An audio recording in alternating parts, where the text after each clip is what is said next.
Alright, welcome along to Here's Rodder's Reviews. We're getting into a little bit of nostalgia once again with a little episode of the X-Men, the original run, Season 1, from way back in the 90s. Absolutely love this. This episode is called The Cure.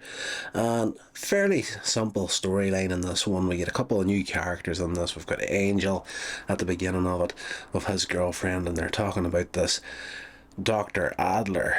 And, they're going over who he is and what sort of person he is, and the girlfriend is like, she's talking about rumors like he's a Dr. Frankenstein sort of a thing. At this point they're attacked by Cable. He comes after Angel and they tussle. The girlfriend obviously doesn't know about him being a mutant, and during the fight you see he sprouts these wings, and obviously wings, Angel, whatnot. They tussle, Cable and him. Cable uses this like flashbang grenade, and it stuns him. It flashes in their eyes, and they can't really see. Angel kind of gets the upper hand on Cable for a moment, and the girlfriend pulls a gun trying to shoot Cable, but shoots Angel instead. So he runs at this stage, flies off at this point, and she's, I'm sorry. But the main bulk of this episode is the so-called cure that this Dr. Adler is working on. And of course, Professor X is there. He's talking to his friend Moira McTaggart.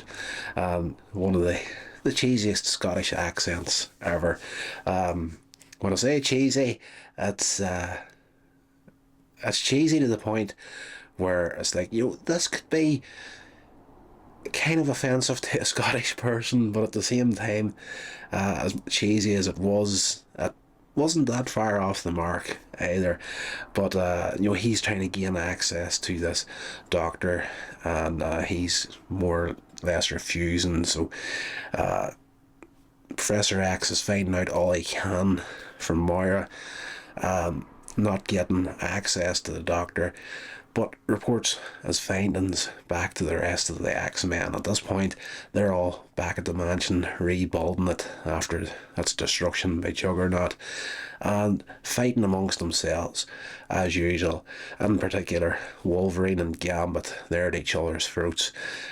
Rogue steps in, breaks them up. Cyclops is doing his best to, keep order as best they can, but whenever it comes to Wolverine and Gambit, each one is as big a dick as the other one. So they're been asses at the end of the day. They get the news that this doctor is working on a possible cure that could change mutants back to normal humans without any of the powers and restrictions that they have. When you say restrictions, the only one that's really bugged by this is Rogue. She cannot physically touch someone without taking their powers, and if she touches somebody long enough, she can kill them. So out of all the X-Men there, she's the one that's like, I'm interested in this. If there's a cure, I'll take it, sort of thing. Jean Grey realises this, of course, her been able to read people's minds and whatnot, and she confides in Cyclops. At one point she's worried about Rogue, knowing how Rogue feels about how, whenever Jean touches Cyclops, and the fact that she cannot get romantically involved with someone in that way without injuring or indeed killing them. So Rogue does disappear off in this episode. She's going to go to Scotland to get this cure. Gambit tries to get her not to stop, but he's got the hots for Rogue in a big bad way, and he turns up in her car. She's about to leave, and he's like, "How about a kiss before you leave?" And she retaliates, and I can't do that. You want to end up in the hospital, more or less. And he's like, it would be worth it. But She drives off after throwing him out of the car, and he manages to get back into the car with him again. They have a little back and forth where, he's acting the perv, and she just turns and flies off at this point, leaves the car and him and everything. And there's a funny little nod to the Outer Limits. No, is it Outer Limits? The Twilight Zone, sorry.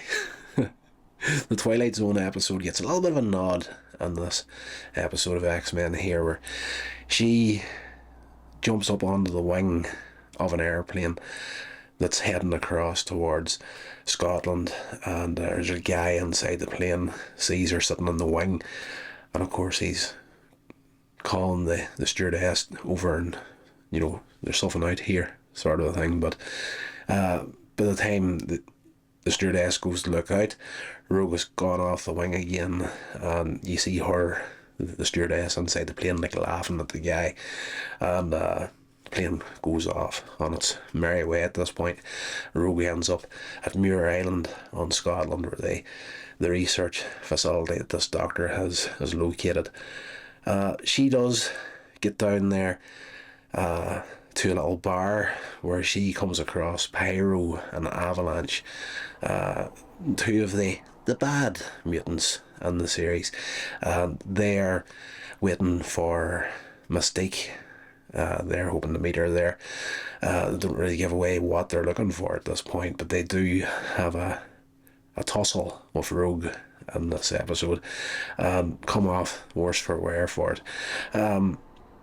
At this point, after their fight, Cable again turns up, and he's after this doctor as well, because this doctor was the guy that designed the collars that were used on the mutants in Genosha to control their powers. So as far as Cable's concerned, this doctor is too dangerous to be left alive, so he's there to take him out, basically. But before he gets the chance to do that, we get a whole sequence in the episode where Rogue busts her way on. Dr. Adler is just like, nobody's getting in here to mess with my work, sort of a thing.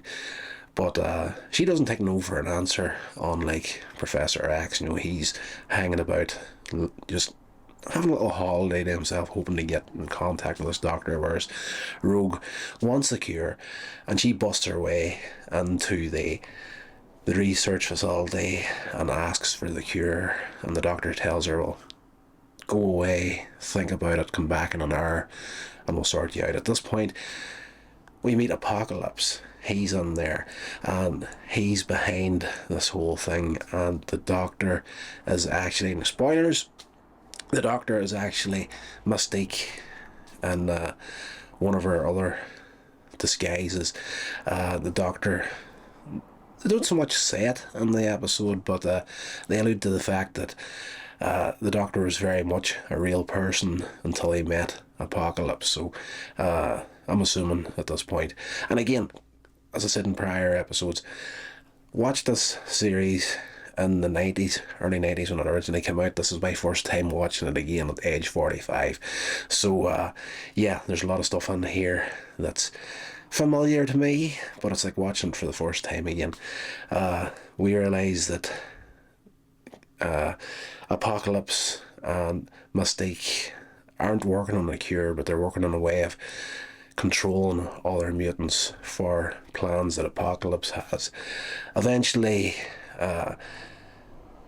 Rogue does come back for the so-called cure, but you get a nice little piece prior to that where she's sitting on the cliff edge, kind of looking out at the ocean and thinking back on her earlier days. And if you're familiar with the films, the introduction of Rogue at the beginning of the first X-Men movie was her kissing her boyfriend and putting him into a coma.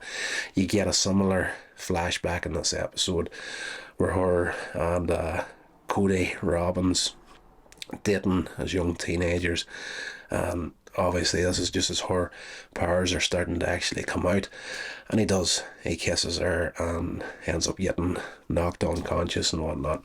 Swift little flashback, and then we come back to the present day and you see Rogue sitting there with tears in her eyes. So for an animated show.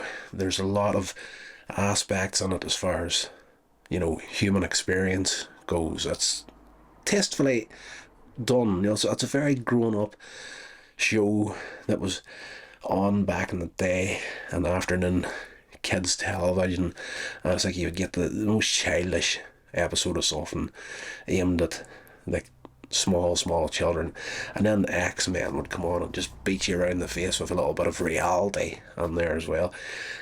So she heads back to the research facility.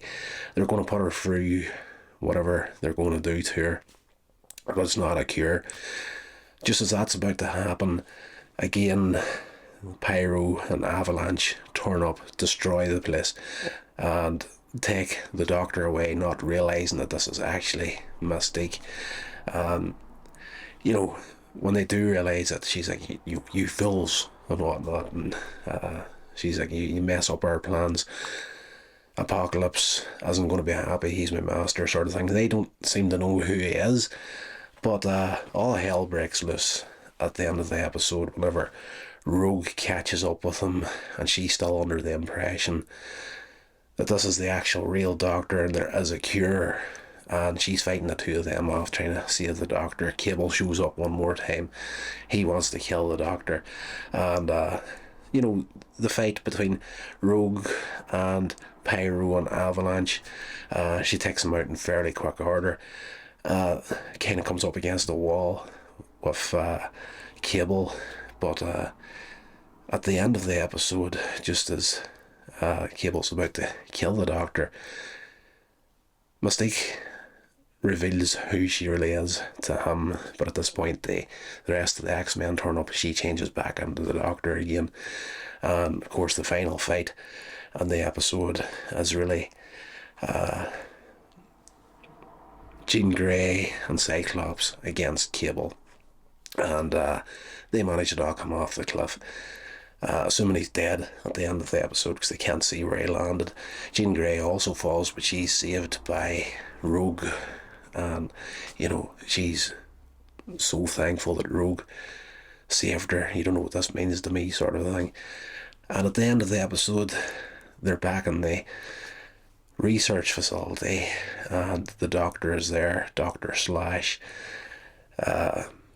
Mystique, and they're rebuilding the place.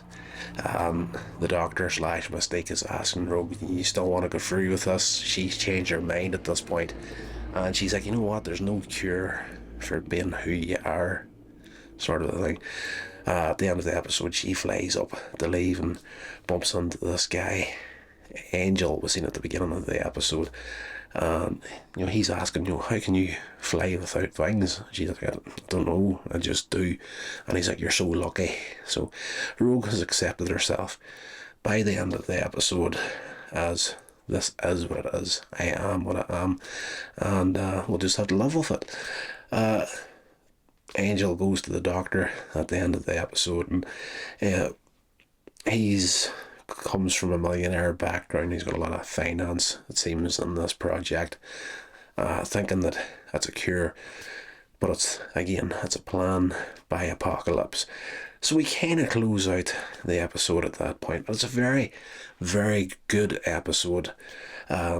Gives you that backstory of who Rogue is, where she came from, how she's struggling with the person that she has these days, and the temptation to take a cure, and definitely a lot better done in the animated show than the disaster they made out of it in the X-Men movies. Absolutely love this show, and I have to say now, out of all the X-Men, we all want to be Wolverine. He's a cool character, but one of the best characters for me in this rewatch is Rogue, and she was definitely not done right in the live action movies, and hopefully at some point in the future, now that the possibility of X-Men coming into the cinematic universe, the Marvel Cinematic Universe now, and they've been messing about with that for far too long. Hopefully they do, and I use the word hopefully loosely, because Disney, Marvel at the minute are not doing much right. They've got a gold mine with the X-Men here that so I just hope in the next couple of years, at the recording of this video, of course, goodness knows whenever people's going to see this or hear this episode, is 2024 right now as far as Disney Marvel stands. Disney in general, whether it be Marvel or Star Wars, they are on slippery ground at the minute. If they don't change their ways shortly and actually start making stuff that we actually want to see instead of trying to put out what they think we want to see, like, they're not listening to the customer base at this point. But the X-Men and live action up to this point has been entertaining. Some good movies, some not so good movies, but when it comes to the live action universe, there's a lot of the potential that the X-Men have. They haven't scratched the surface of it yet. The only thing they've really got right so far is Wolverine, and you could say Deadpool at this point as well. But and you start to go back and start looking into the origins of the stuff in the 90s and the comic books and whatnot. A lot of good stuff in there that needs to be done right. So that was a bit of a tangent to close out the episode, but it is what it is. I'm loving this series again. I'm dying to get into finishing off season 1 here. I'm actually dying to get into the rest of the seasons because, as I say, haven't watched this series properly since the early 90s. But I do have to say, whenever I was watching in the 90s, it was the first season that I really did delve into in a deep way, and kind of fell off in season 2 for some reason. But hopefully that becomes clear whenever we get to season 2 again. So I'm dying to check it out and close up the gaps of everything from this point up until X-Men 97, which I have watched at this point and think it was a great series. So yeah, come back in the next 2 or 3 episodes. We're going to be bouncing off a few different things in here. If you've made it this far, you're interested. Chances are I'm talking to myself at this point, but if not, we're bouncing off a lot of nostalgia and animated shows at this point. So we're doing X-Men, we're getting on the Transformers season 3, and He-Man and the Masters of the Universe, and I do have a couple of other tasty old shows on the shelf there that I'm dying to get back into. Haven't watched since the early 80s, and I've kind of just bounced off them a little bit over the years. But heads up, Dungeons and Dragons is going to be one of them, and Ulysses 31. That is a very tasty series if you've never seen it. So hang about the channel over the coming months, and we're going to nostalgia the life out of it. And until the next episode, stay safe. I'll talk to you all then.